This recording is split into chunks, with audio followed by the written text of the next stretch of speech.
One of the things that I have found is that among the Aboriginal people, sacraments, sacramentals, and it's still very important. And reconciliation at Lexington is very important. People, boy, almost everybody, I would say, celebrates that sacrament. For many in the Aboriginal culture, the process of reconciliation begins with the sweat lodge tradition, an ancient practice that thrives today.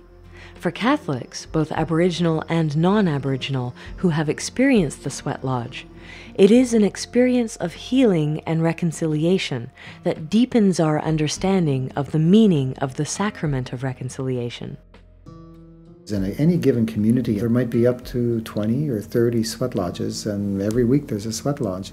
I'm trying to think of my own relatives, family, community that I grew up in. We used to go to confession every month or so, or more often. That hardly happens now, and I'm thinking just the fact that these sweat lodges, which is an emphasis on purification and healing, is happening all over the place, is strong, a feature of First Nations culture, is a reminder to us as Catholics of the importance of confession and reconciliation. For those who might never have an idea of what it could be, it's like having a prayer meeting in a sauna. But not just a prayer meeting that is just like a reflection, but it goes much deeper into a conversion experience. It's another place where the environment is provided for transformation. The water, the heat, the pain, the suffering, all of that allows that transformation to happen. There are red hot stones in a pit, and when water gets poured over them, and it's not just water. We use cedar water or cedar tea. And when it touches the stones are hot enough to make it to be steam. We are there for transformation. We're not there for suffering for the sake of suffering. It's about trying to restore balance in a person's life. It's also about joy. It's also about celebrating. All of those aspects are there in the lodge.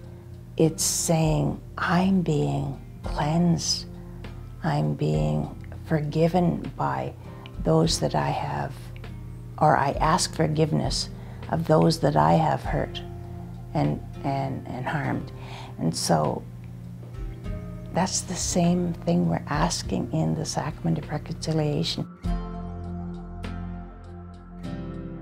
For some, the 12-step program relating to addictions as a spiritual problem with spiritual solutions is like a bridge between Catholic theology and First Nations traditions around confession and reconciliation.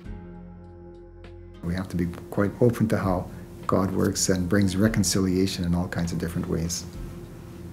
First Nation spirituality calls for acknowledgement of hurt that's been done, and for an apology, and for forgiveness to happen. If you put the sacrament of reconciliation and the 12-step program side by side, first of all, in reconciliation we have sorrow or contrition. Well, that's steps 1, 2, and 3. You come to believe that I need to make some changes in my life. And then the next thing is confession. Well, that's step 4 and 5. You admit to God, yourself, and another human being the exact nature of your wrongs. And then we have absolution and penance, and that would be steps 8 and 9, which is making amends. And then you're reconciled, and that would be steps 10, 11, 12, living a new life. What I find the 12-step program adds is steps 6 and 7, which is healing. And as I reflect on that, and I think of First Nation spirituality, I find something fairly similar. The way I grew up, it was you went to confession, you started over again. I think we lost sight of the emphasis on healing. And I find that's what the 12-step program and First Nation spirituality brings to the church, in a sense, is a renewed emphasis on the whole dynamic of forgiveness and healing, not just forgiveness over and over again.